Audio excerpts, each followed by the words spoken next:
Olha, de acordo com dados do Vigitel, o Brasil está em um cenário de estabilidade no consumo abusivo de bebida alcoólica, com uma leve tendência de aumento entre as mulheres mais jovens. Já o consumo de tabaco vem diminuindo em todo o mundo, segundo um relatório divulgado pela OMS em janeiro. No documento, a entidade destacou a ação do Brasil contra o tabaco, uma vez que o país conseguiu uma redução de 35% desde 2010. A pesquisa Vigitel apontou ainda que em 2006, 15,7% da população brasileira fumava. Em 2023, esse número estava em 9,3%. Se fizermos o recorte dos últimos 15 anos, o percentual caiu de 14,8% para 9,3%. Já em relação ao consumo de álcool, de uma maneira geral, os números subiram nos últimos 15 anos, mas sem uma variação significativa, de 17,2% para 20,8%. E para falar mais sobre esse assunto, a gente conversa agora com a Laura Cury, que é coordenadora do projeto Álcool da ONG ACT Promoção de Saúde. Boa noite, Laura. Seja muito bem-vinda ao Jornal da Record News. Boa noite, Renata, Gustavo, a todo mundo que está nos escutando, assistindo. Um prazer estar aqui.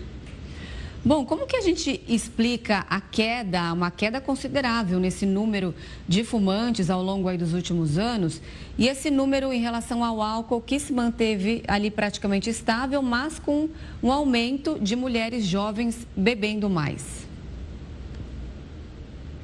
Bom, com relação ao tabaco, a gente tem um movimento histórico que é muito importante, que aconteceu no mundo e, sem dúvida, também no Brasil, de políticas públicas regulatórias, né? Então, existe um tratado internacional, o primeiro tratado internacional de saúde pública, que é a Convenção Quadro para o Controle do Tabaco, que estipula uma série de medidas e de políticas públicas que podem ser utilizadas para reduzir o consumo do tabaco. E o Brasil, acho que tem sido, de um modo geral, muito feliz em implementar políticas públicas que são capazes de reduzir o consumo, como, por exemplo, as políticas de preços e impostos, né? Então, a gente sabe, se a gente aumenta o preço, a gente diminui o consumo, políticas de restringir publicidade e propaganda, de ter ambientes livres de fumo, advertências sanitárias nos maços de cigarro e assim por diante. Então, essas medidas, essas principalmente, mas outras medidas também, foram fundamentais para a redução da prevalência no Brasil. O Brasil é um exemplo global, né, de sucesso em políticas de controle do tabaco.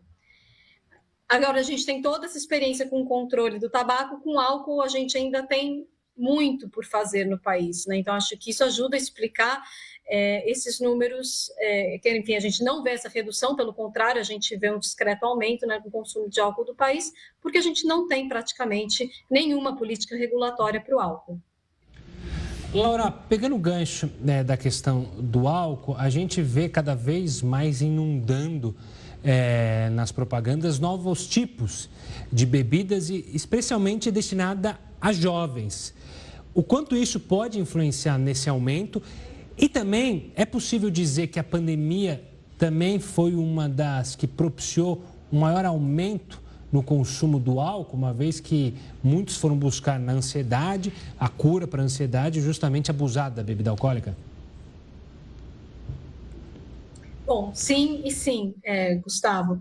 Eu acho que a questão da publicidade do álcool, eu acho que é uma grande indutora do consumo.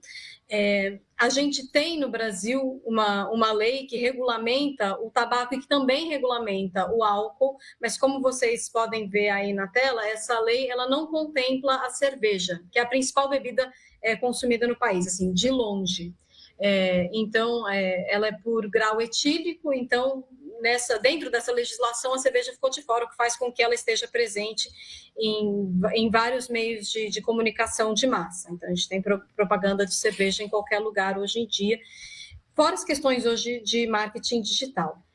Existem vários produtos que são voltados para determinados públicos, como o público jovem, como a questão da mulher, né? Então, hoje em dia a gente tem bebida que é de baixa caloria, ou bebida mais adocicada, bebida que zero álcool, que nunca é zero álcool de fato, mas enfim, são vários tipos de bebida que buscam aí diferentes nichos de pessoas para que possam começar né, a começar a beber, né, que possa ter a iniciação dentro do uso da bebida alcoólica. Com relação à pandemia, sim, a gente viu um aumento do consumo de álcool durante a pandemia, muito voltado pela questão, como você mesmo pontuou, né, de estresse, né, conseguir lidar com essa nova, né, com a crise sanitária, crise econômica, o isolamento social. Então, né, diversos estudos mostraram isso. Houve uma propaganda intensa também de álcool durante esse período. Então, a gente viu em diversas lives, sempre, né, as pessoas estavam consumindo álcool, o que ajuda a normalizar o consumo de um produto que a gente sabe que é nocivo, né? Então, a gente, hoje em dia, cada vez mais as pesquisas mostram que qualquer beber, né, pode ter, a pessoa incorre em algum nível de risco. É claro que quanto mais, pior, mas qualquer ingestão de álcool a pessoa já incorre em algum nível de risco, ou para si mesma ou para terceiros. Laura, eu tenho um dado aqui que me chamou demais a atenção, que é o seguinte: 75% das pessoas que fazem uso abusivo do álcool acham que estão consumindo moderadamente. Quer dizer, não existe um limite seguro para o consumo de álcool. Logo, a pessoa ela perde essa noção. Como saber quando ele se torna prejudicial? Então, obrigada, Renata, pela pergunta. O que a gente tem, e que geralmente é colocado, inclusive nas pesquisas, né, Vigitel, que foi citado aqui, é que o consumo abusivo, esse consumo nocivo, né, um padrão particularmente problemático que a gente utiliza, que é o beber em binge, é de 4 doses para mulheres e 5 doses para homens numa mesma ocasião. Agora, essa questão de beber moderado, ela é muito ambígua. Inclusive, a indústria do álcool, ela se utiliza muito dessa estratégia para conseguir vender os seus produtos. Então, o que é beber moderadamente? É uma questão muito subjetiva, depende muito de quem é a pessoa, qual é o seu histórico. E como eu disse, cada vez mais, né, as evidências científicas têm mostrado que nenhum tipo de consumo está totalmente isento de risco. Então, por muito tempo, e ainda hoje, né, se propaga a ideia de que beber, por exemplo, uma taça de vinho ao dia, vinho tinto faz bem ao coração. Hoje em dia a gente sabe que qualquer dose, né, qualquer tipo de álcool, né, o problema, na verdade, está no etanol, ele é sim ou é nocivo para a saúde. Claro que quanto mais, pior. Mas essa ideia de beber com moderação, ela é em si muito ambígua e problemática, muito utilizada pela indústria do álcool para poder promover esse produto. Laura, eu quero voltar rapidamente no tabaco antes da gente terminar, porque, como você mencionou, e a gente tem acompanhado, a gente tem tido uma evolução, principalmente no Brasil, os números mostram isso. No entanto, a gente tem um fenômeno recente dos cigarros eletrônicos. A falta de regulação, a discussão com a sociedade, mas ainda não chegando a um consenso, pode prejudicar esses números positivos que a gente vinha acompanhando nos últimos anos? Sem dúvida, né? A gente teve muitos ganhos historicamente, mas a gente sempre precisa estar alerta e continuar os esforços aí para regulação. Então, existem algumas questões, eu acho que os números, né, como você mesmo mencionou, eles vêm caindo, porém, eles vêm caindo num ritmo menor, ou seja, a gente está tendendo a um certo estacionamento, né, na prevalência de uso de tabaco na população brasileira. Isso é devido a alguns motivos. Por exemplo, que a gente não tem mais, não existe um aumento de preço para o produto de tabaco desde 2016, né? Então, a política, como eu falei, a política de preços e impostos, ela é a principal medida para reduzir o uso, né, o consumo pela população. Então, como a gente não tem um aumento de preço desde 2016, com a questão da inflação, etc., efetivamente, né, proporcionalmente, o tabaco se torna mais barato, portanto, mais acessível para a população. Esse é um dado. O outro dado, como você muito bem mencionou, são os cigarros eletrônicos, né, e outros dispositivos eletrônicos para fumar. Esses produtos, eles são muitas vezes apresentados como sendo aí de redução de danos. O que a gente sabe também é que eles são sim prejudiciais à saúde, muitas vezes de uma maneira muito mais rápida, inclusive, do que o cigarro tradicional.